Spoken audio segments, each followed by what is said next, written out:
Bonjour à tous et bienvenue dans mon univers. J'avais prévu de vous faire quelques vidéos sur des présentations de jeux, mais je suis tombée sur la vidéo de Yéna sur mon histoire avec le tarot et je me suis dit que j'allais vous présenter également mes jeux sur son hashtag.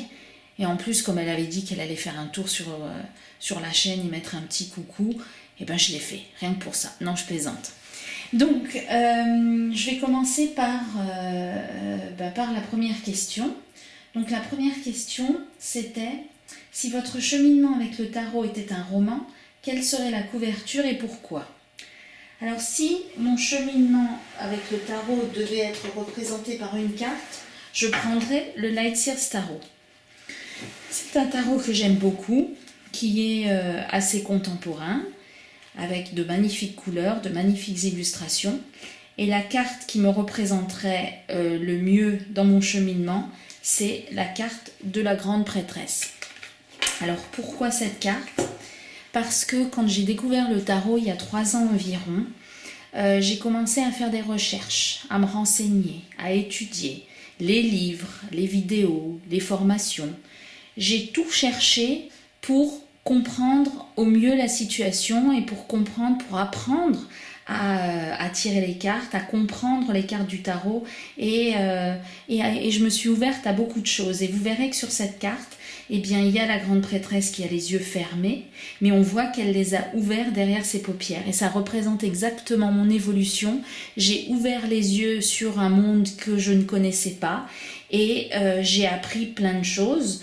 Et donc pour moi, c'est la carte de l'apprentissage et c'est exactement ce qui m'est arrivé avec le tarot.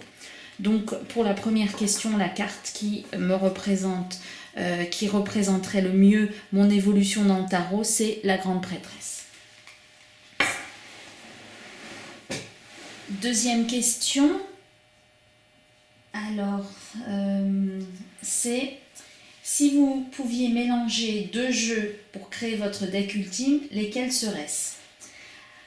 Alors, en ce qui me concerne, j'ai des jeux de tarot qui sont plutôt prédictifs et j'ai des jeux de tarot qui sont plutôt développement personnel, même si on peut faire les deux avec les deux sortes de tarot.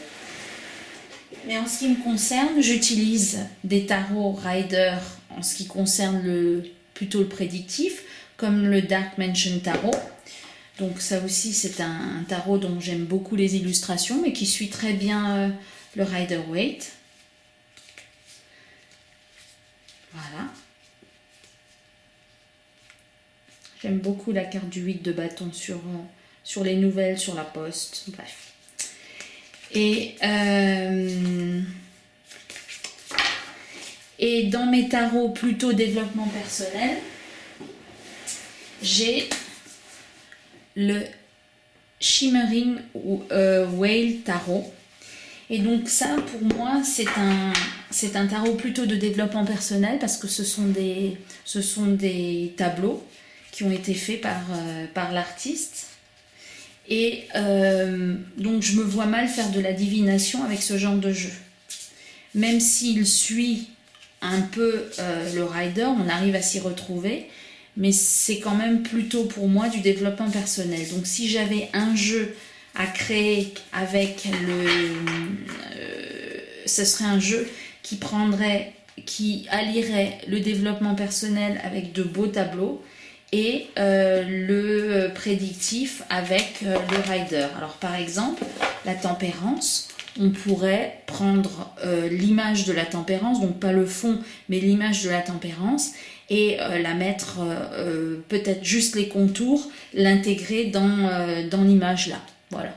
C'est comme ça que je verrai, en ce qui me concerne, un tarot qui allie les deux, même si on peut faire les deux avec la plupart des tarots. Ensuite, la question numéro 3, c'est y a-t-il un tarot avec lequel vous n'accrochiez pas au départ, mais qui a fini par vous séduire? Qu'est-ce qui a changé votre perspective? Alors le tarot avec lequel je n'accrochais pas du tout au départ, c'était le Fifth Spirit Tarot. Pourquoi? Parce que les arcanes majeures, j'avais du mal. Donc l'empereur, un homme avec une poitrine, la grande prêtresse, l'impératrice en homme, le hiérophant en femme, qui étudiait plus qu'il ne transmettait son savoir, les amoureux, bon ça me parlait pas trop. Par contre, quand j'ai regardé les mineurs, là ça m'a convaincue. Donc je trouve que les mineurs sont très parlants. Le 2 de bâton par exemple, on a l'allumette qui, on a tous les ingrédients pour avancer, mais pour l'instant on n'avance pas encore. On sait que l'allumette va pouvoir allumer le cierge. La 9 d'épée, ben on sait que c'est tous des instruments de torture qui pourraient rendre quelqu'un anxieux. La 10 d'épée, c'était la fin, mais il y a une renaissance de ce petit oiseau. Le 6 de coupe, eh bien on est dans la nostalgie de quand on attrapait des lucioles, quand on allait faire des pâtés de sable à la plage, quand on mettait ses dents dans le pot pour que la petite souris vienne vous payer quelque chose. Là, le 7 d'épée, ben, on sait que c'est la carte du vol et de la perte. Et là, on a une pie qui vient voler tout ce qui brille. Le 6 de pentacle, par exemple, c'est le donner et le recevoir dans l'équité. Donc là, on fait donation d'un certain nombre de choses pour rétablir la justice. Le 8 d'épée, donc on a des croyances, on pense qu'on ne va pas pouvoir s'en sortir, mais là on voit qu'on a juste à couper le ruban. Le 4 de pentacle, c'est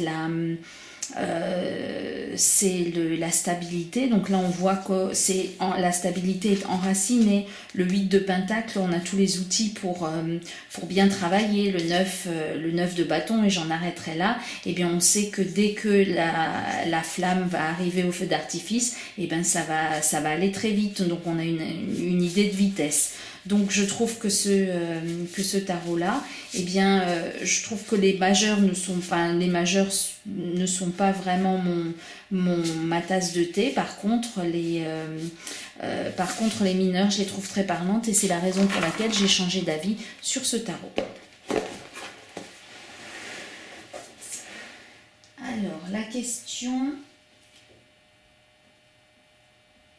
numéro 4. Si vous pouviez entrer dans le monde d'une carte pour une journée, dans l'univers de laquelle plongeriez-vous? Alors là, j'ai pas hésité longtemps. J'ai pris le Spacious Tarot. Donc là aussi, c'est un tarot dans lequel on peut se projeter. Là, on est à la place du fou qui va sauter ou ne va pas sauter. Là, c'est une carte... il y a l'empereur, ce sont des cartes je trouve très belles, de très belles couleurs, voilà. En tout cas, s'il y avait une carte dans laquelle je voudrais passer une journée, c'est sans hésiter le jugement du Spacious Tarot. Pourquoi? Parce qu'on a là une porte et j'aimerais bien savoir ce qu'il y a derrière. Je pense qu'on arrive peut-être dans l'au-delà, peut-être dans une autre dimension, peut-être dans un monde parallèle. En tout cas, ça a l'air très sympathique parce que là, c'est un peu l'hiver et là, ça a l'air d'être l'été, ça a l'air d'être beau. Et je voudrais bien pour une journée voir ce qu'il y a là derrière et pouvoir revenir et le raconter. Voilà pour la question sur la carte dans laquelle on aimerait vivre pendant une journée. Alors, la question suivante. Quelle carte trouvez-vous la plus changeante et la plus versatile à interpréter? Alors là, j'ai deux cartes. J'ai pas réussi à faire la différence entre les deux parce que les deux cartes me posent le problème de savoir si on est dans l'illusion ou si on est dans la réalité ou dans le rêve. Alors pour moi, c'est la carte de la lune et la carte du 7 de coupe. Donc la carte de la lune, ça c'est celle du Light Years Tarot. Donc là on voit une femme qui est sous l'eau, donc qui est perdue dans ses émotions. Dans les autres cartes de la lune, alors par exemple celle du tarot des sorcières, donc ça c'est la présentation du tarot des sorcières, aussi très colorée. J'aime beaucoup les tarots très colorés. Donc là, on a une carte de la lune qui est un peu différente dans la mesure où c'est une illusion, mais c'est une illusion positive parce que le chat se voit comme une panthère.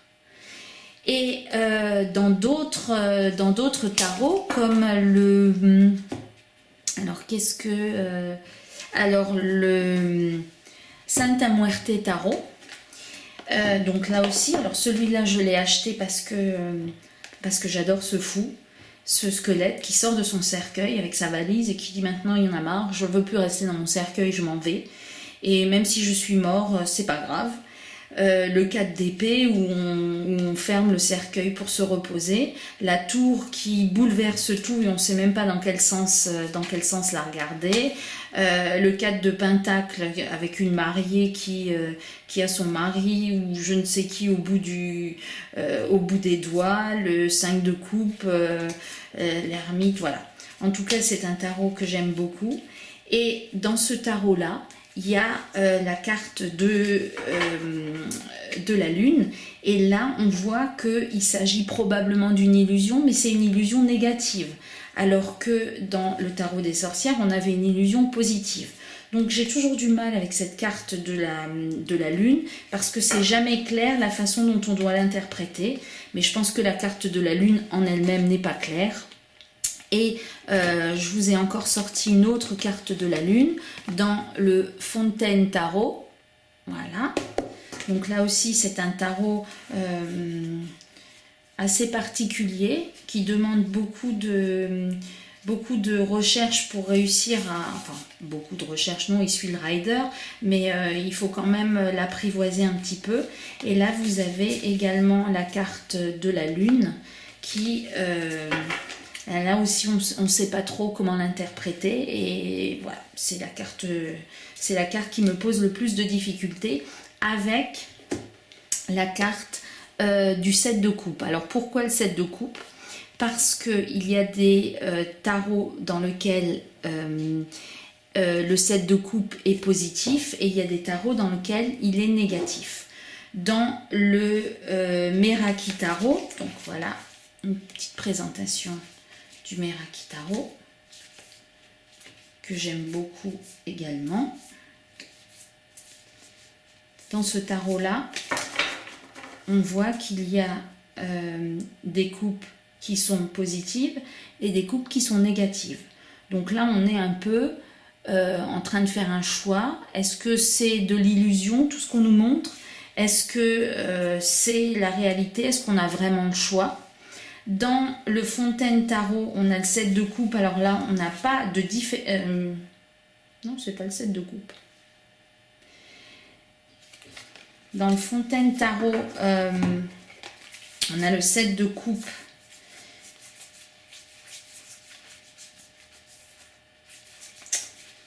Oh là là.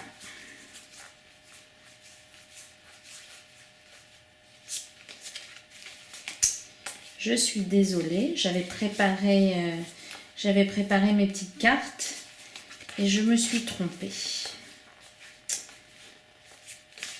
Bon, peu importe. Donc dans ce tarot-là,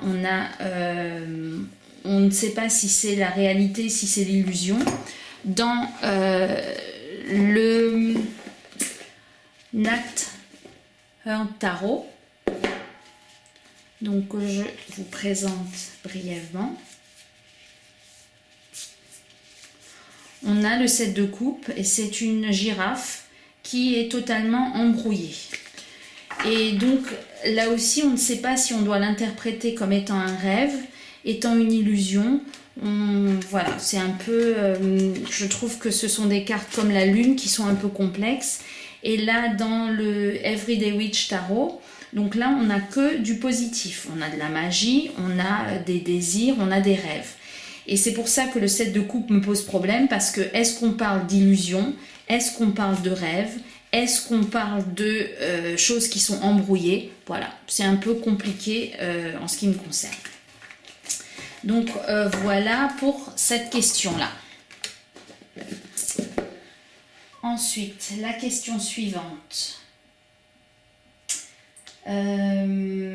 c'est la numéro 6, une carte qui possède une qualité que vous admirez, mais que vous avez du mal à appliquer dans votre vie quotidienne. Alors pour moi, c'est la carte de la mort. Dans le Lightseer Tarot, on voit la mort qui est aussi nommée renaissance. Donc pour moi, de savoir qu'il y a quelque chose après le néant, quelque chose de positif, donc on aurait envie de couper, de sortir de sa zone de confort parce que c'est positif, ce qui devrait arriver après. La mort, c'est on coupe avec quelque chose pour du nouveau. Donc c'est de sortir de sa zone de confort. Et ça, j'ai beaucoup de mal à sortir de ma zone de confort parce que moi, je suis plutôt du genre à faire comme dans le Dark Mansion Tarot, à ce que la mort soit assise là et qu'elle se dise, il faut que je sorte. Je vais devoir couper avec quelque chose, je vais devoir sortir de ma zone de confort, mais pour l'instant, je ne peux pas. Donc, je voudrais faire ça, mais je suis là. Voilà. Ensuite, la question suivante.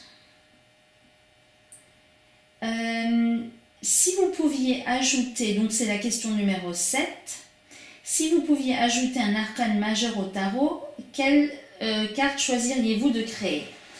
Alors en ce qui me concerne, j'ai pris il y a des cartes supplémentaires dans le Spacious Tarot et j'avais pour idée de représenter la carte de la foi, de la confiance. Je trouve que c'est une carte qui irait bien en tant qu'arcane majeur, mais je n'ai pas trouvé de carte qui parle de la foi ou de la confiance. Alors j'ai trouvé deux cartes, la carte de la connexion et la carte de la transcendance. Je trouve qu'une carte supplémentaire en 22 peut-être pour la transcendance, pour aller encore plus loin que le monde, pour aller plus loin que le jugement, pour aller carrément dans un autre univers, ou la carte de la connexion qui serait peut-être entre le pendu et la tempérance, pour dire que quand la roue tourne, quand la roue de fortune tourne, on prend un temps de pause et ensuite on réussit à tempérer les choses, et entre les deux, il faut avoir un peu la foi, il faut être un peu connecté à tout ça pour pouvoir arriver jusqu'à la tempérance. Donc en ce qui me concerne, je rajouterais une carte soit de connexion, soit de transcendance, soit les deux. Voilà. Là, la question numéro 8. Partagez une carte qui représente votre mantra actuel dans la vie. Alors actuellement, j'ai choisi le Cosmic Cycle Tarot, où je vous ai fait une petite présentation, je pense, sympathique des personnages. Donc, je ne vous le représente pas, je l'ai fait dans l'une de mes dernières vidéos. Donc, mon mantra dans la vie, c'est le 7 de Pentacle et le 8 de Pentacle. Pourquoi? C'est tout vient à point à qui sait attendre, et il faut se donner les moyens de sa réussite. Donc ça, c'est ce que j'essaye d'appliquer tous les jours dans la vie, de ne pas trop compter sur les autres, de faire en sorte d'arriver à ce que je veux. Donc voilà, ça c'est en ce moment. Alors la patience n'est pas forcément mon fort, c'est pas ma qualité première, mais j'essaye de patienter, de faire le travail minutieusement pour arriver à des résultats. Alors si j'arrive à des résultats, je ne le sais pas. En tout cas, c'est mon mantra actuel. Tout vient à point qui sait attendre, et aide-toi et le ciel t'aidera. Ensuite, question numéro 9. Si vous pouviez inviter 3 cartes à votre table, quelles seraient-elles? Alors, je suppose que c'était une question à laquelle on pouvait répondre de manière drôle. Donc, je me suis dit que c'est en ce sens que j'allais vous répondre. En ce qui me concerne, j'inviterai tout d'abord la grande prêtresse du Everyday Witch Tarot. Pourquoi? Parce que c'est une cartomancienne. parce que elle a des cartes, donc on pourrait discuter lors de la soirée, elle pourrait peut-être me faire des tirages de cartes, elle pourrait peut-être voir dans sa boule de cristal, et elle pourrait peut-être me faire une petite potion pour avoir peut-être une petite ouverture avec mon deuxième invité, qui serait le diable du Lightseers Tarot, parce qu'il est quand même très beau. Et peut-être qu'avec l'aide de cette petite sorcière, eh bien, on pourrait avoir une ouverture avec le diable du Lightseers. Et en troisième personnage, alors là, j'ai choisi le tarot des fées et des créatures enchantées. Donc celui-là, je viens de le recevoir. Il se présente comme ça. Donc il n'y a que des fées et des créatures enchantées. Et il se trouve que l'empereur, donc c'est ce personnage-là, c'est Brownie. Et Brownie, c'est qui? C'est une humble créature qui, dans la tradition écossaise, est un elfe domestique qui s'occupe des menus tâches durant la nuit de la maison où il est hébergé. Donc je me suis dit que si j'invitais des personnes à mon repas et que la potion magique de la grande prêtresse faisait effet sur le diable, eh ben j'aurais peut-être pas besoin de tout débarrasser, et peut-être que Brownie, il s'occuperait de débarrasser la table du repas après le repas pour que je puisse m'occuper à autre chose. Donc voilà les 3 personnes que j'inviterai à ma table. Et pour finir,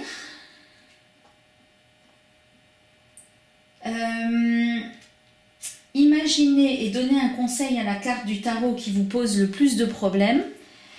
Alors la carte du tarot qui me pose le plus de problèmes, c'est le 5 de coupe. Alors le 5 de coupe, donc là j'ai sorti le 5 de coupe dans le Joie de vivre tarot.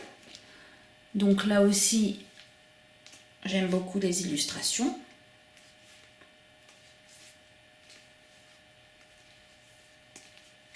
Son envers.